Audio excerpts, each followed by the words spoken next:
ह्या हिशोबानं ही आंतरपिके तुम्हाला मी रिकमेंड करतो. आता या व्यतिरिक्त आंतरपिके कुठली न घ्यावी.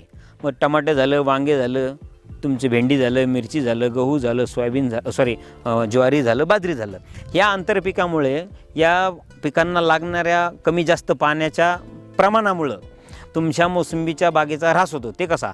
आता या आंतरपिकामुळे जमिनीमध्ये सूत्रकृमी नावाचा एक दुष्परिणाम तुम्हाला पाहायला मिळतो. सूत्रकृमी म्हणजे तुमच्या मोसंबीच्या तंतुमुळे राहिलेली गाठी.